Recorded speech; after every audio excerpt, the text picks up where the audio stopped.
एक एहसास होता है कि आपकी महारानी गुरुओं एम्प्रेस मास्टर्स को गुप्त रूप से अपने पिछले जीवन की यादें वापस मिल गई हैं। वे जानती हैं कि रातों रात आपका व्यक्तित्व क्यों बदल गया और ये भी कि उनका पसंदीदा कनिष्ठ शिष्य जूनियर डिसाइपल संप्रदाय सेक्ट को धोखा देगा। अंततः सातों महारानियों और पूरे संप्रदाय की बलि चढ़ा देगा। मरने से ठीक पहले ही वे जागी और उन्हें एहसास हुआ कि वे जिससे सबसे ज्यादा नफरत करती थी वही गुप्त रूप से उनकी रक्षा कर रहा था। लेकिन तब तक बहुत देर हो चुकी थी। इस समय आप अपनी आंखें खोलते हैं और एक परिचित आवाज सुनते हैं।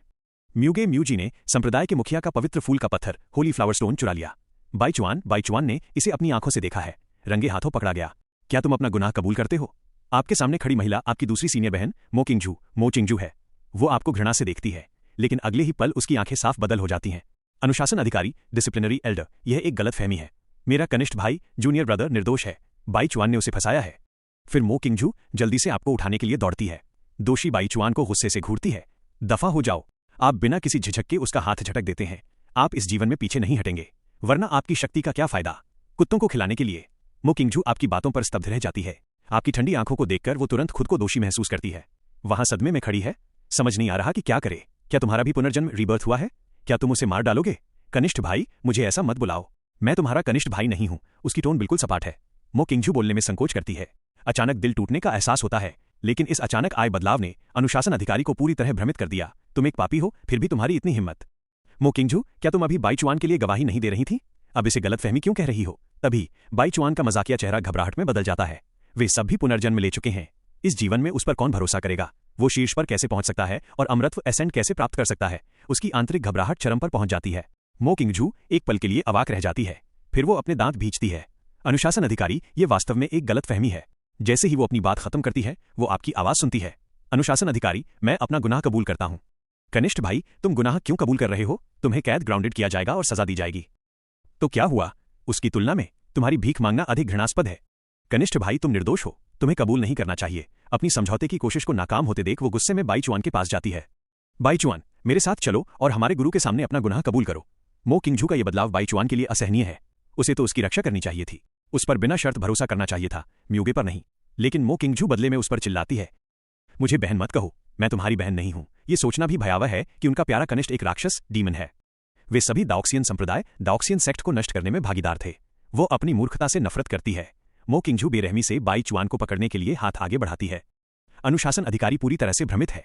तुम लोग अनुशासन कक्ष, डिसिप्लिनरी हॉल को क्या समझते हो? शिष्यों के बीच आपस में लड़ने की अनुमति नहीं है। वो कार्रवाई करता है और मो किंगजू को दबा देता है। मो किंगजू बेहद असहज है। अनुशासन अधिकारी, रुकिए, मेरी बात सुनिए। क्या समझाना है? क्या ये कोई मजाक है? गुस्से से अधिकारी का रक्तचाप, ब्लड प्रेशर बढ़ रहा है। मो किंगजू अपने दांत भींचती है, ये जानते हुए भी कि बाईचुआन निश्चित रूप से दोषी है, लेकिन अब अधिकारी द्वारा रोका जाना वास्तव में निराशाजनक है। यह सोचकर कि आपने पिछले जीवन में कितना दुख झेला था। किसी ने आप पर विश्वास नहीं किया और न ही आपकी मदद की। इसके बजाय उन्होंने आपको बार बार चोट पहुंचाई। उसके आंसू बेकाबू होकर बहने लगते हैं, एहसास या पछतावे के कारण। तुम क्यों रो रही हो? भले ही तुम संप्रदाय के मुखिया की शिष्या हो, तुम संप्रदाय के नियमों की अनदेखी नहीं कर सकती। अधिकारी की क्रूर आवाज फिर से गूंजती है। तभी एक हिंसक आभा, वायलेंट ऑरा चारों ओर फैल जाती है, जो तुरंत अधिकारी को पीछे धकेल देती है।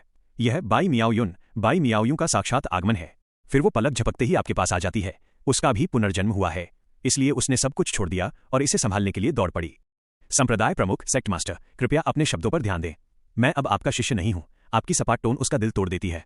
वो अपनी भावनाओं को दबाती है और कहती है, अनुशासन अधिकारी, ये वास्तव में एक गलती है। मैं व्यक्तिगत रूप से मूजी की बेगुनाही साबित करने के लिए आगे आई हूं। क्या आप संतुष्ट हैं? यह देखकर अधिकारी घबरा जाता है। मेरी ऐसी हिम्मत कहां? बाईचुआन उनके बगल में पीला पड़ जाता है।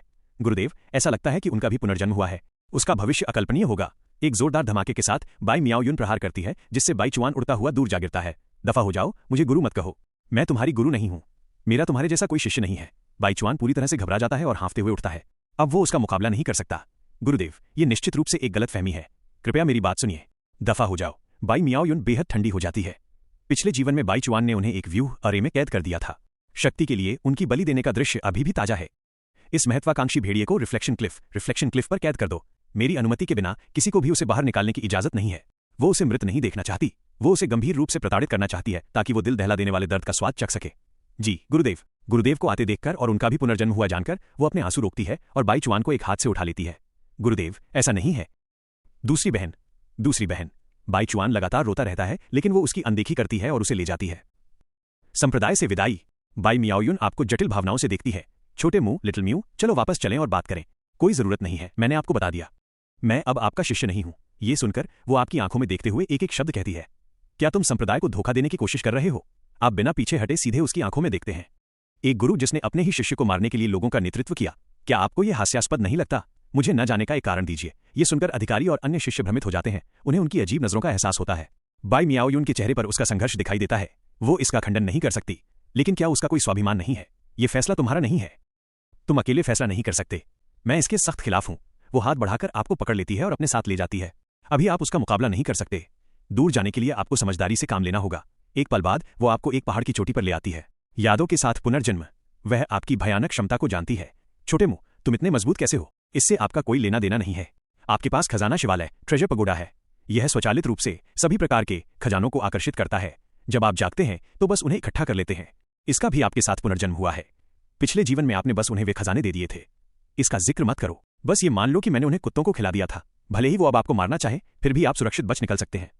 समय समय पर उसके प्रति आपका रवैया देखकर वो नाराज हो जाती है। मुझे पता है कि तुम्हारे साथ अन्याय हुआ है, लेकिन क्या हम सभी का पुनर्जन्म नहीं हुआ? तुम मरे नहीं हो। हमने तुम पर हमला किया था और तुम भी हमें मारना चाहते थे। चलो इसे सिर्फ एक सपना मानकर बराबर कर लेते हैं। क्या हम इसे एक सपने की तरह नहीं देख सकते? बस थोड़ा सा हमला ही तो किया था। क्या तुम्हारी पुरानी भावनाएं बस गायब हो गईं? क्या तुम अब बात नहीं करना चाहते? एक बार खो जाने के बाद ये कोई सपना नहीं रह जाता, सब कुछ खत्म हो जाता है। दोबारा शुरू करने का कोई मौका नहीं है, भले ही वो एक सपना था। चूंकि संप्रदाय प्रमुख मेरी उपेक्षा करती हैं, इसलिए मैं विदा लेता हूं। ये कहकर आप जाने के लिए मुड़ते हैं। आपको नहीं पता कि वो आपको मारना चाहती है या नहीं, लेकिन आप पिछले जीवन में ही कर्मों के बंधन काट चुके हैं। उन 2 तलवारों के वार से आपने अभी तक तीसरे वार का ब्याज इकट्ठा नहीं किया है, इसलिए आप उसे बंद कर देना चाहते थे और उसे भारी प्रताड़ना देना चाहते थे। अफसोस कि आपकी ताकत अभी इसकी इजाजत नहीं देती। आपकी पीठ को देखते हुए वो गुस्से में अपने लाल होंठ चबाती है। पिछले जीवन में उन्होंने बात नहीं सुनी थी, लेकिन कम से कम आपने उसे समझाया तो था। लेकिन अब पूरा पहाड़ उसके द्वारा सील कर दिया गया है।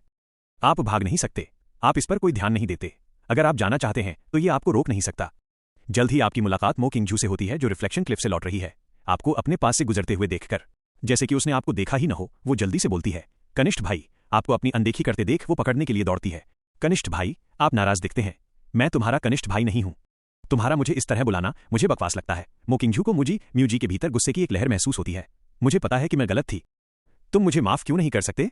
सिर्फ इसलिए कि हमने पिछले जीवन में तुम पर हमला किया था। क्या हमारा रिश्ता खत्म होना ही है? ये मत भूलो कि तुमने भी पलटवार किया था और अब तुम जीवित हो। हम मरे नहीं हैं। सब कुछ नए सिरे से शुरू हो सकता है। क्या तुम डरते हो कि मैं तुम्हें माफ नहीं करूंगी? या डरते हो कि मैं तुम्हें मार डालूंगी? या डरते हो कि मैं तुम्हें वे खजाने नहीं दूंगी? आपकी हत्या की नियत, किलिंग इंटेंट को महसूस करके वो कांप उठती है। अस्पष्ट रूप से घबरा जाना, लेकिन वो अब डर नहीं दिखा सकती, क्योंकि वो अभी भी बड़ी बहन है। मुजी, मैं मानती हूं कि तुमने मेरी बहुत मदद की, लेकिन तुम्हारी चीजों के बिना भी मैं एक सम्राट एम्परर बन सकती हूं। मुझसे कोई मतलब नहीं, दफा हो जाओ। आप अपनी गोल्डन कोर आभा, गोल्डन कोर ऑरा को मुक्त करते हैं, उस पर दबाव डालते हुए। ये देखकर वो शायद ही इस पर विश्वास कर पाए। कभी उम्मीद नहीं थी कि अपनी साधना खोने के बाद आप इतनी तेजी से गोल्डन कोर चरण में पहुंच जाएंगे, लेकिन वो भी गोल्डन कोर पर है। ये देखकर कि तुम्हारी अपनी सीनियर बहन पर हमला करने की हिम्मत कैसे हुई, वो भी बिना किसी झिझक के तुम पर हमला कर देती है। एक जोरदार आवाज के साथ वो उड़ती हुई दूर जा गिरती है, एक चट्टान से टकराती है, मुंह से खून की उल्टी करती है। उसकी आंखें अविश्वास से भरी हैं। आपकी युद्ध शक्ति इतनी मजबूत कैसे हो सकती है? पिछले जीवन में जब भी वो गुस्सा होती थी, आप ऊपर देखने की हिम्मत नहीं करते थे और खजानों से उसे मनाना पड़ता था। उसे खुद पर गुस्सा निकालने देना पड़ता था। पलटवार करने की तो बात ही छोड़िए, लेकिन इस पल उसे आपकी हत्या की नीयत फिर से महसूस होती है। आप वास्तव में उसे मारना चाहते हैं। वो खुद को बहुत गलत महसूस करती है कि बोल नहीं पाती और केवल आपको जाते हुए देख सकती है। घायल मो किंगजू की मुलाकात जल्द ही बाई मियाओयुन से होती है। बाई मियाओयुन सदमे में जम जाती है। मेरी सील गायब है। तुम भाग गए। जिस शिष्य को वो इस जीवन में संवारना चाहती थी, वो हाथ से निकल गया। वो डरी हुई है, तुरंत प्रकाश की एक किरण में बदल जाती है। वह आपको एक शिष्य के रूप में नहीं खो सकती, भले ही आप उससे नफरत करते हो और उसे मारना चाहते हो। वो उस दर्द को दोबारा कभी महसूस नहीं करना चाहती। लेकिन जब वो पहुंचती है, उसे सील में एक दरार मिलती है और आपका कहीं पता नहीं चलता। सोचने का समय न होने के कारण वो हर जगह ढूंढती है, लेकिन चारों तरफ देखने पर भी उसे आपका कोई सुराग नहीं मिलता। आपने सील को तोड़ने के लिए खजाना शिवालय का इस्तेमाल किया, अपनी आभा को छुपाया और बहुत दूर चले गए। नए रास्ते और बदला। पिछले जीवन के पवित्र फूल की घटना को याद करते हुए आपने भी कबूल किया था, लेकिन दाओक्सिन संप्रदाय को नहीं छोड़ा था, क्योंकि आपको यहाँ का माहौल पसंद था, यहाँ का बीता हुआ कल पसंद था और जो कहानियां यहाँ घटी थीं। आपने सोचा था कि आप सब कुछ वापस बदल सकते हैं, जब तक आपने इसके लिए कड़ी मेहनत की और उनके प्रति काफी अच्छे बने रहे। लेकिन एक जीवन भर की प्रताड़ना ने आपको बताया कि यह असंभव है। कितनी भी कोशिशें मायने नहीं रखती। इसलिए इस बार आप इस दर्दनाक जगह को छोड़ देते हैं, बस अपने लिए। भले ही वे सोचें कि आपने उन्हें धोखा दिया है या आपको संप्रदाय से निकाल दिया जाए, अब इससे कोई फर्क नहीं पड़ता। इस पल आप बोझ मुक्त महसूस करते हैं। हर रोम एक ताजा सांस महसूस करता है। छोटे शिवालय, लिटिल पगोडा, मदद के लिए धन्यवाद। शिवालय आपका युद्ध साथी है। और संप्रदाय के लिए लड़ते समय आपका भाग्यशाली मौका। आपका स्वागत है गुरुदेव। तो अब हम कहाँ जा रहे हैं? ये आपकी दुर्दशा को समझता है, इसलिए आप जहां भी जाएं, ये आपका साथ देगा, हमेशा आपके साथ रहेगा और ये आपको कई खजाने दिलाएगा। ये सुनकर आप राहत से मुस्कुराते हैं। वे सब आपको मरा हुआ देखना चाहते हैं, यहां तक कि बाईचुआन के लिए आपको मारने को भी तैयार हैं। अब जबकि आपने दाओक्सिन संप्रदाय छोड़ दिया है, बेशक आप अपना खुद का संप्रदाय स्थापित करेंगे और अपना बदला लेंगे। बदला कैसे लेना है इसके बारे में आपने अभी तक नहीं सोचा है। वैसे भी आप एक सेकंड के लिए भी दाओक्सिन संप्रदाय में नहीं रह सकते। ठीक है छोटे शिवालय, चलो बसने के लिए एक सुनसान संप्रदाय ढूंढते हैं, फिर अकेले रहकर और मजबूत बनते हैं। प्राचीन महाद्वीप में कई बर्बाद हो चुके संप्रदाय हैं, किसी एक को ढूंढना बहुत मुश्किल नहीं है। अब आपका किसी अन्य गुट में शामिल होने का कोई मूड नहीं है, इसलिए किसी पुराने को अपने कब्जे में लेना, ठीक है? जल्द ही आपको एक बर्बाद संप्रदाय मिल जाता है। फिर आप अपनी शक्ति का प्रयोग करते हैं इसे बस साफ सुथरा करने के लिए।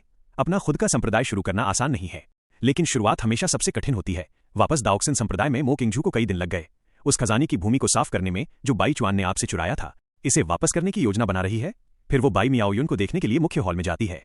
गुरुदेव, कनिष्ठ भाई की जगह तैयार है। बाई मियाओयुन कई दिनों से सोई नहीं है। कोई जरूरत नहीं है, छोटे मुन्ने दाओक्सिन संप्रदाय छोड़ दिया है। वो मन ही मन सोचती है, क्या तुम हमसे पूरी तरह नाता तोड़ रहे हो? हमारे प्रति तुम्हारी नफरत के साथ तुम निश्चित रूप से एक दिन हमें मार डालोगे। उसका आंतरिक डर अब असीम रूप से बढ़ गया है। गुरुदेव, मैं उसे ढूंढने जाऊंगी। मो किंगझू जाने के लिए लड़खड़ाती है, लेकिन उसके पैरों ने जवाब दे दिया। सीधे जमीन पर गिर जाती है, पीली पड़ जाती है। इस दृश्य को देखकर वो अपना सिर हिलाती है। कोई जरूरत नहीं है, यहां तक कि मैं भी उसके ठिकाने का पता नहीं लगा सकती। यह सुनकर मो किंगझू की आंखों में आंसू आ जाते हैं। गुरुदेव, अब हम क्या करें? ये सुनकर बाई मियाओयुन जानती है कि वो वास्तव में डरी हुई है। उसका दाओ हार्ट भी क्षतिग्रस्त हो गया है। घबराओ मत, छोटा मुंह बस जिद्दी हो रहा है और द्वेष पाले हुए है। एक बार जब वो अपना गुस्सा निकाल लेगा, वो हमारी कठिनाइयों को समझेगा और वापस आ जाएगा। इसके अलावा हम सभी का पुनर्जन्म हुआ है हमारी यादों के साथ। क्या तुम्हें डर है कि हम दाओक्सिन संप्रदाय को फिर से ऊपर नहीं उठा सकते? उसे जैसे कोई तसल्ली मिल जाती है। हाँ, गुरुदेव सही कह रही हैं। हम सभी अपने पिछले जीवन में शक्तिशाली थे, उसके बिना भी दाओक्सिन संप्रदाय शीर्ष पर पहुंच सकता है। बाईचुआन को भी पकड़ लिया गया है। उसके पास पागल होने के लिए कुछ नहीं है। जब वो इसे समझ जाएगा, वो स्वाभाविक रूप से हमें माफ कर देगा, बिल्कुल पहले की तरह। लेकिन जैसे ही वो अपनी बात पूरी करती है, पूरे संप्रदाय में एक विचित्र बदलाव होता है। यह संप्रदाय का अनुबंध सेक्ट कॉन्ट्रैक्ट है। म्यूगे निश्चित रूप से किसी अन्य गुट में शामिल हो गया है। दाओक्सिन संप्रदाय का भाग्य फॉर्चून अपने साथ ले गया है। यही एकमात्र संभावना है। उसने वास्तव में संप्रदाय को धोखा दिया है। वो कितना क्रूर है कि यह भाग्य संप्रदाय के लिए कितना महत्वपूर्ण है। वो इसे रोकने की पूरी कोशिश करती है, लेकिन बहुत कम असर होता है। भाग्य के धागे जादुई रूप से गायब हो जाते हैं। उसकी उंगलियों के बीच से, चाहे वो कुछ भी करे, सब बेकार है। ये सब उस कमीने बाईचुआन की गलती है किंगझू। चलो चलकर उस कमीने को पीटते हैं। बाई मियाओयुन अब और बर्दाश्त नहीं कर सकती, साथ ही आपके प्रति उसका अपराध बोध। वो सीधे गाली देती है। अभी बाईचुआन को गंभीर रूप से प्रताड़ित करना चाहती है। उसे ऐसा महसूस कराना चाहती है कि वो मौत की भीख मांगे। मो किंगझू जल्दी से पीछे हो लेती है। जी गुरुदेव। रिफ्लेक्शन क्लिफ पर बाईचुआन बिजली की सजा का सामना कर रहा है। उसकी त्वचा पहले से ही जलकर काली हो चुकी है। क्यों? हमारा पुनर्जन्म क्यों हुआ? बाईचुआन गुस्से में दहाड़ता है।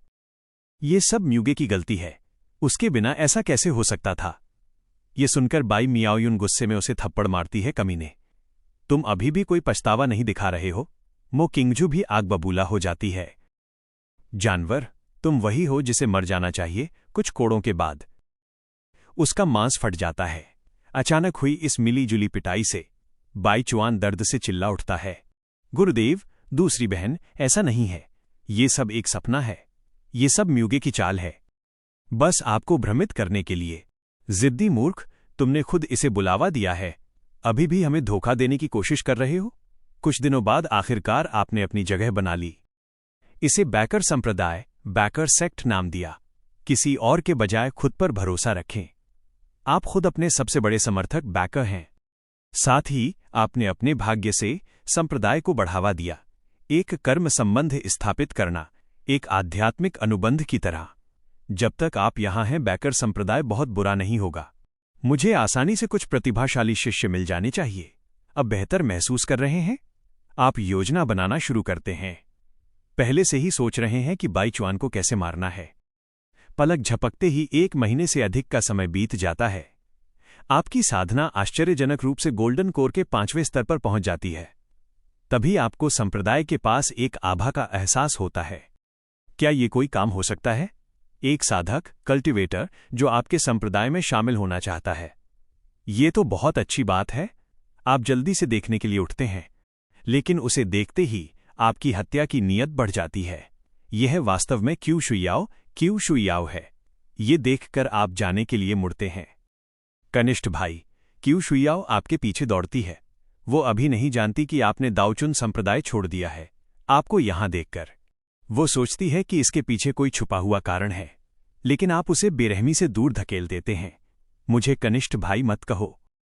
मैंने दाओतियन संप्रदाय दाओशियन सेक्ट छोड़ दिया है। अगर आपने अभी तक चैनल को सब्सक्राइब नहीं किया है तो प्लीज सब्सक्राइब वाला बटन दबा दें और घंटी बजाना न भूलें।